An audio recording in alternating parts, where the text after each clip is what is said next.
in cell block number 9.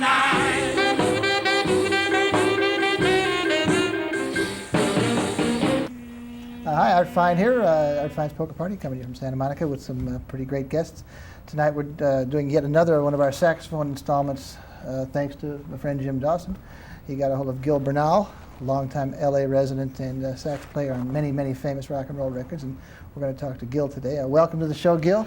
Thank you, Art. It's a pleasure being here. It's a pleasure to have you. Jim. And let's go over to Jim Dawson, too. Jim Dawson, author of many great, well, a couple of great books. And they're all great, but only a couple of books. This is the latest one, Nervous Man Nervous, about the history of the honk and sax between 1946 and 1954. Sounds like a very limited interest thing, but it's interesting to me and a lot of the people who watch this show. Nervous Man Nervous, and small press. Who's this? Who's the publisher of this one? It's Big Nickel Press Publications out of New Hampshire. New Hampshire.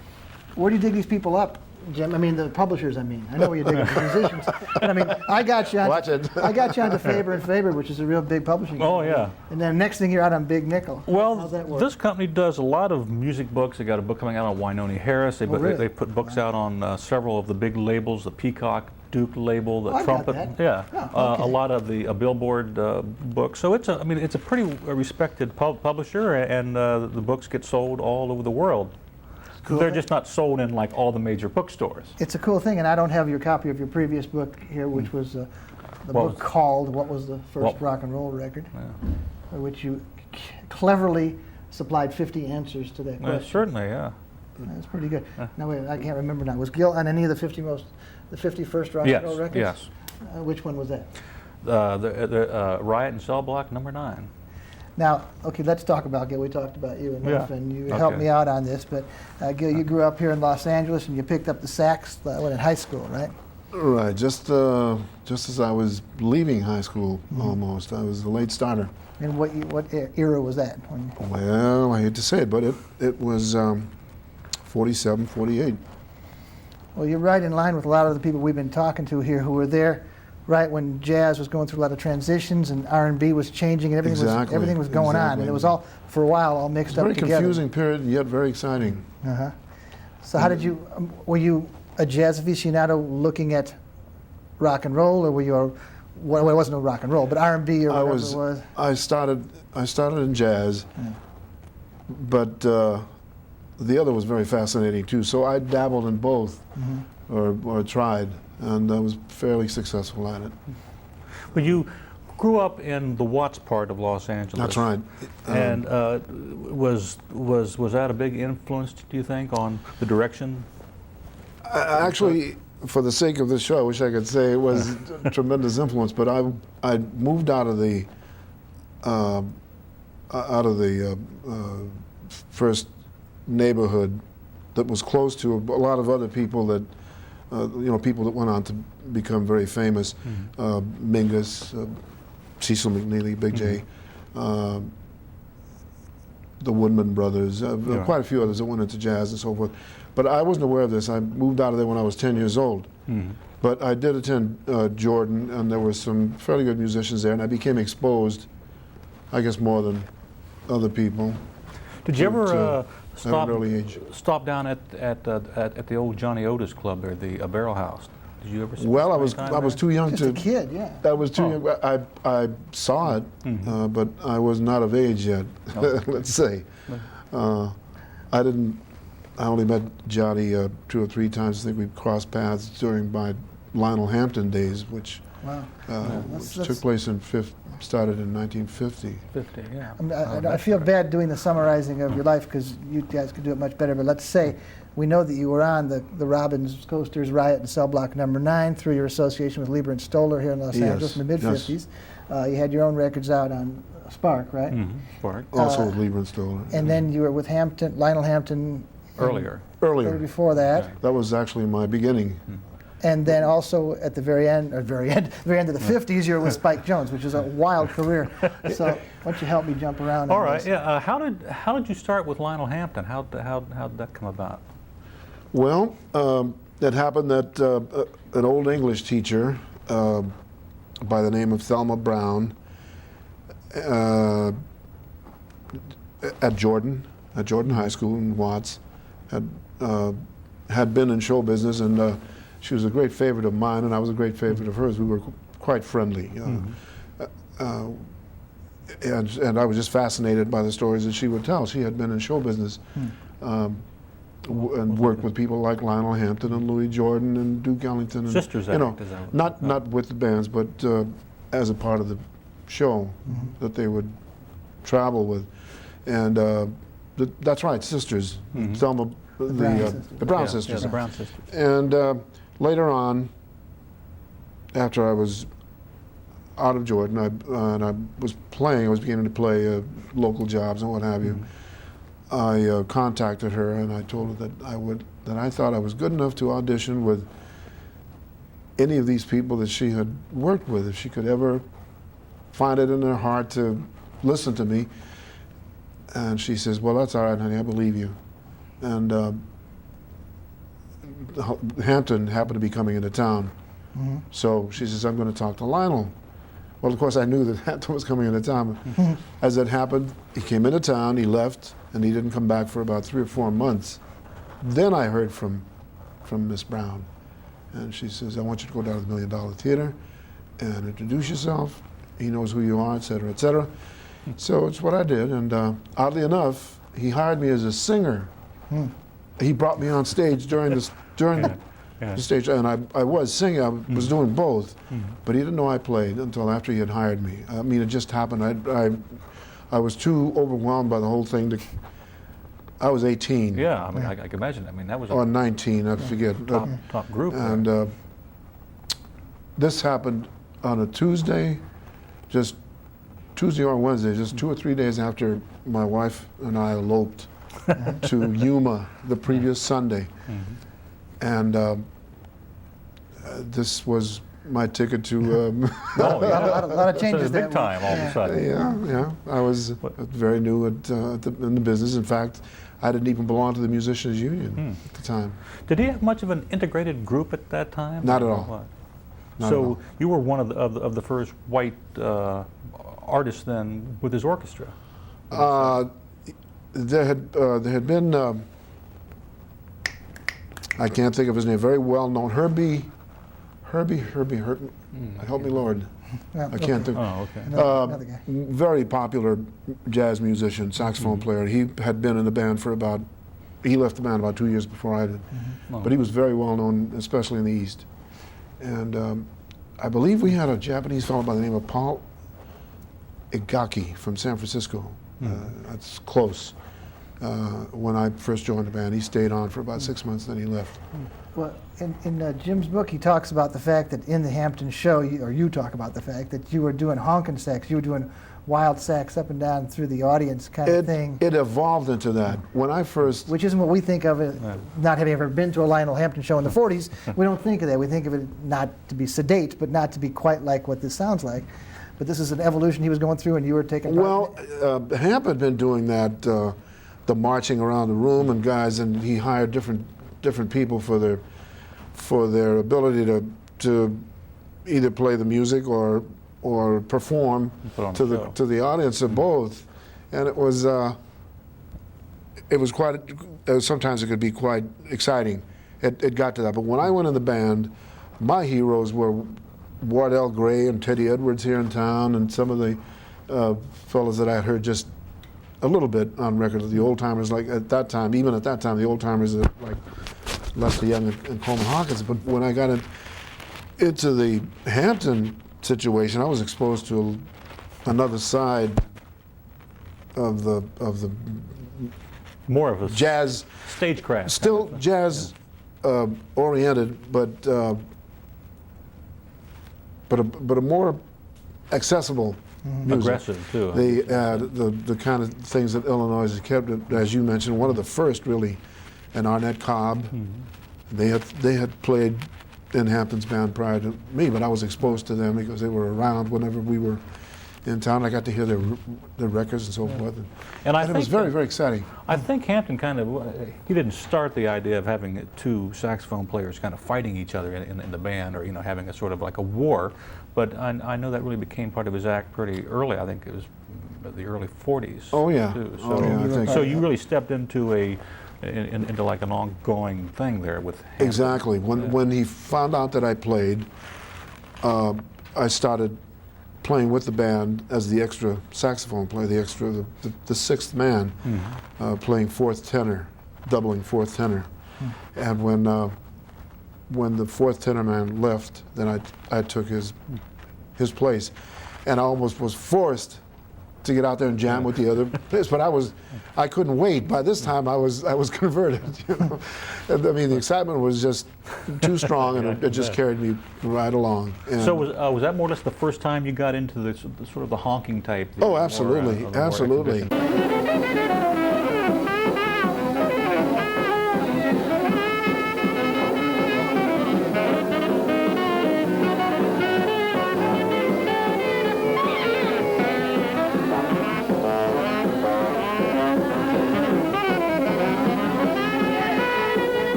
By the time that I was with Lionel Hampton, of course, this is 1950, it had been going on for a while. Oh, yeah. But we would, every city that we went to, there would be some local hotshot, and he would be walking the bars, and you know what they called walking the bars. He'd be climb the stool and jump on top of the bar and honk his way across the bar and squeal and squeak and jump on the floor and whatever. This would happen practically every time we went, and they were all trying to get on with Lionel Hampton, and some did. But it was very exciting. And the guys in the band would, of course, take their horns. We would take our horns and jam with these guys, and it was just an exciting. Real exciting, yeah. And no one was trying to put anybody down at the time for doing these things. And a lot of the players were really good players, good musicians. Jay was one of the best local saxophone players before he went. I think he was one of the first guys that I know of to play, to make the transition from swing to bebop at that time. You know, and that was really something. Yeah, you got but he chose to go beyond that, and but I know that most of the, well, I don't know about most, but many of the honkers had been great players. Then they just decided to be a little more commercial and make their music more accessible and put some showbiz behind the notes. Plus, it seemed like that was hitting the youth market then about that time too. The kids were clamoring for the honkers. The younger the people, the more they would enjoy it. Yeah. I remember doing out here on the coast the Rendezvous Ballroom in Balboa. I don't know that you were around in those days, but that was where Kenton had gotten his start a few years prior. This is upstairs on the second floor, and the place was, I don't know, 3,000 or 4,000 kids, and the floor would be rocking, you know, just. And I remember thinking, I don't know if we're going to be able to finish the night here without going through the floor because of the energy. And I mean, this was the case all over the country. I remember being at the Savoy in New York, which is also upstairs. Same thing, same type of thing. And of course, the Savoy, that was really the heart. I mean, that was the heart of black show business. That's where the swing. That was really the swing era. But I got to play there and observe just before it closed. You know, but just 2 or 3 years before it closed, I guess. So when did you meet up with Mike Stoller and then with Lieber and Stoller? Well, I had known Mike. My wife and I had both known Mike at City College prior to my joining Lionel Hampton. I was just out of high school. Yeah, I was just out of high school. I went to City College and I was playing gigs around town. And Mike was just out from New York. And we had a music class, maybe a couple of music classes together, and we just liked each other. We liked each other and we became friends. We had mutual interests, and we liked each other a lot and became friends. And he and my wife and two or three other people became a little clique, little group. We used to eat lunch together and what have you. And so that carried over a couple of years later. You know, he came out to see me when I was with Hamp and so forth. And when I left when I left Hamp, I started to, well, I guess I contacted everybody I knew in town, and I guess, I don't remember exactly, but I guess Mike Did was you one. play for them before they started Spark? Or It was, as I remember, it was all happening around the same time, simultaneously. So they started late '53, if I'm not mistaken. So they started up a record label, and they hired you to play on cuts and also to make your own music. Now we have a cut here of Alan Freed. Now what is this, Jim? This is Alan Freed in Cleveland. I guess what's about early, about maybe the summer of 1954. Oh, before he went national with New York. This is in Cleveland. Yeah. I believe so. And so this is Alan Freed announcing your first record called The Whip. The Whip. Just take a little listen to that. Away we go with Gil Bernal, picking up that tenor horn to blow it strong, and the Spark label and The Whip. Here we go.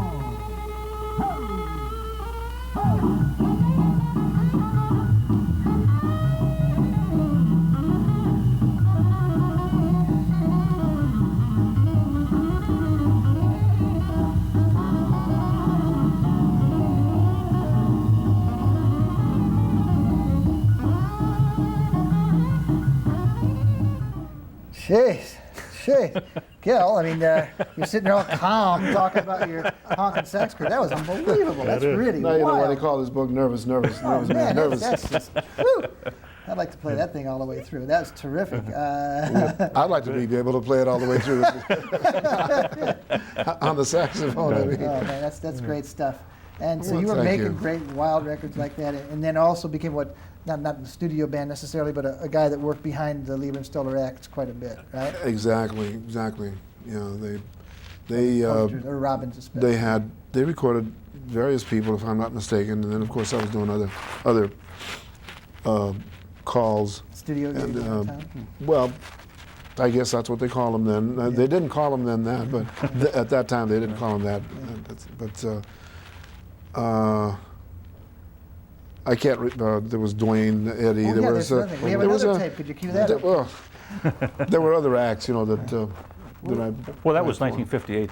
Well, let's talk about the Duane Eddy thing, because we already had Steve Douglas on this show, who we know of generally as Duane Eddy's sax player, but Yeah. in the case of Rebel Rouser, it was you. Do you have the whole record on there? Got most of it, yeah.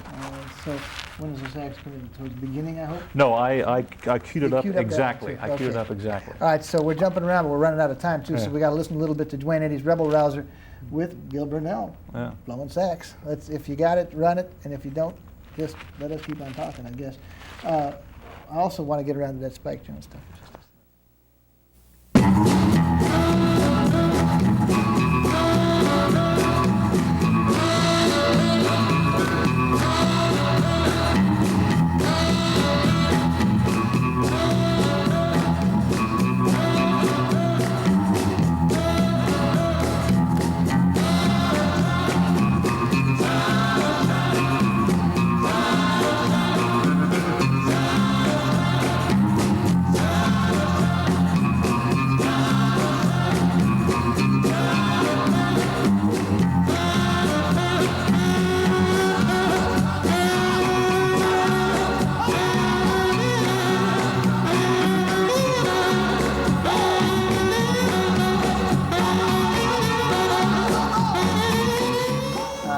Now I know. Now I know. I've heard you a million times because I certainly played that record a lot.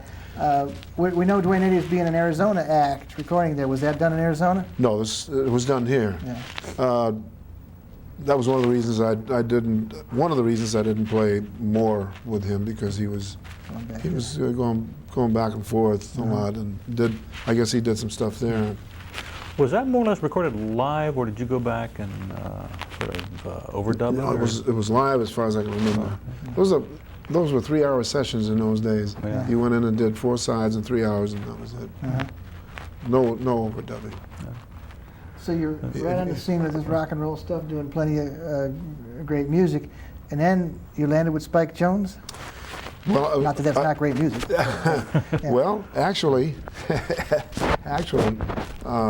Spike had a show with good musicians and funny comedians, and it was a sort of review, and he did play other forms of music, other types of music. By the time I got on, he was featuring his wife quite a bit. She was doing pop, and he wanted to bring things up to date a little bit. I think Elvis was very hot around that time, and the groups that we hear about that were around in those days, the Ravens and the Coasters and so forth, they had done pretty well. So rock and roll was here to stay. And Spike wanted to, he used me as a kind of a rock and roll symbol, I guess. He had me do some of the stuff that I was doing with Hamp, also sing, and then I was a straight man for the comics. And of course I played the music that was required with the band, but I had my own spot. He happened to see me in a club I was working. I always kept a group. After I left Tampa, I put together a little group, and I always worked locally. And he saw me in Hollywood and talked to me, and I thought, well, sounds interesting, maybe. And he told me what his plan was.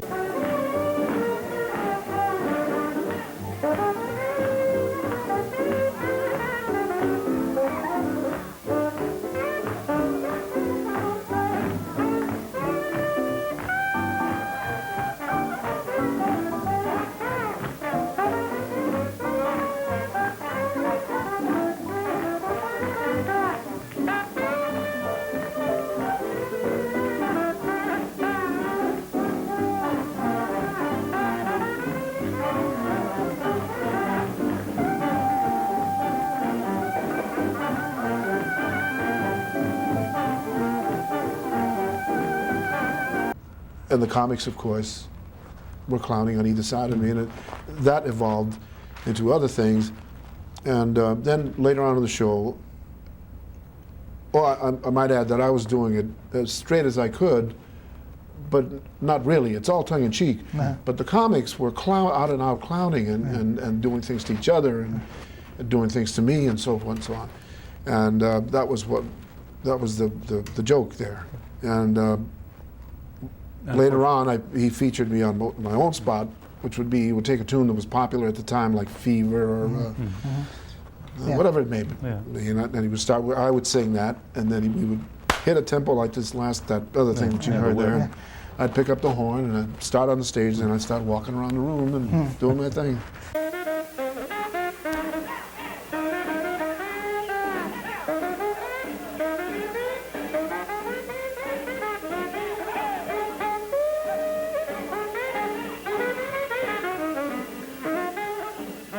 You said also that one of the things they would do when you would do your honking spoof was they put dry ice into your horn, so the smoke would be pouring out as you were playing the horn. That was done occasionally. That happened occasionally. I remember specifically that was at the Moulin Rouge, which is now the Aquarius Theater in Hollywood. And of course we used to get a lot of celebrities there. Elizabeth Taylor. I'm not sure about Elizabeth Taylor, but I remember Natalie Wood and Jane Mansfield.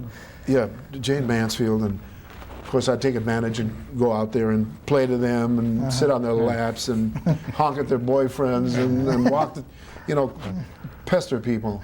And the stage manager, who wasn't used to anything like that, was I'd catch H from him for taking such a long time.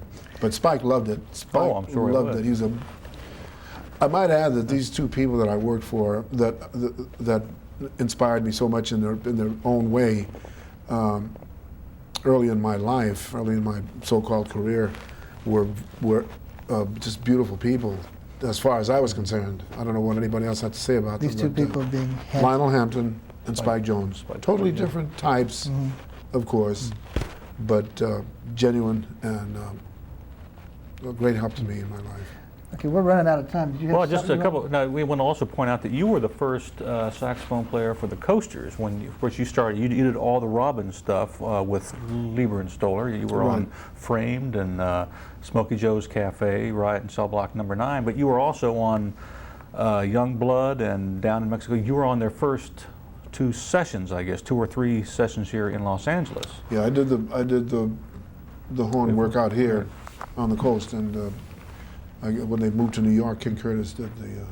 Did it seem like the Robbins work you're doing with the Robbins and the Coasters was almost like the same group pretty much? Did you Well, see if like I'm a not, division? if I'm not mistaken, there were 2 or 3 of the Robins went into became the Coasters. Right. And it seems to me that that was happening as they were going back and forth to New York. They call themselves, they changed from Robins to Coasters because they were from the coast. Right. Didn't I read that in your book? I read that too. I was surprised to learn that. Yeah. And I never would have I never knew why. When I thought they were the But coasters, I thought the that's what you coast. put your drinks on. I didn't know it was a West. I didn't know it was a they West were- Coast thing. Yeah. They were from the West Coast. Because back then they would just call this place the coast. yeah. The coast. Right, that's right. That's But I was just saying, if for you it seemed like there was a split between when the Robins left off and all of a sudden they became the Coasters, if it seemed like there was a big change in the feeling of the sessions, or if it was just exactly the same. No, I saw some faces change, but I don't. The feel was the same. Well, let me ask you my standard first question, which is, what was the first record you bought? The first record I bought was Gene Krupa's "Dark Eyes" Yeah. with Charlie Ventura on tenor, and it was a '78, and I memorized the whole thing. And what about the first show? You're in it. You were living in L.A. There's a lot of shows going on here. What's the first thing you saw that really meant something to you, that really maybe turned you around? The Gene Krupa band at the Orpheum Theater. Yeah? I was about 12 years old. And it was more than you expected? Oh my God! I just energy, one of the wildest experiences ever in my life. My mother took me, Yeah. and she says, "What's the matter with you? What's the matter with you?" And I said, I just transfixed. And I wanted to go backstage and talk to these people, and I thought that the way to go backstage was to go through the curtains, on the side. And of course, I never did get to talk to them. Oddly enough, I met some of those guys years later. Okay, well, thanks very much for coming down pleasure. here, Gil My Bernal. pleasure. A lot of fun. It's a pleasure and Thank honor you, having Art. you here. Thank Thanks, you. Jim Dawson, for bringing right. Gil down and putting this thing together. Thank you, Jim. All right, Gil. It's my Let's listen to pleasure. some more of those Coasters breaks that Jim put Yeah. together on a tape. And we really enjoyed having you here. Thank And you. thanks for all you for Likewise. watching. Thank you. Maybe the Coasters thing, maybe it's not. There's a ride going on. There's a ride going on. Up in cell block number 9.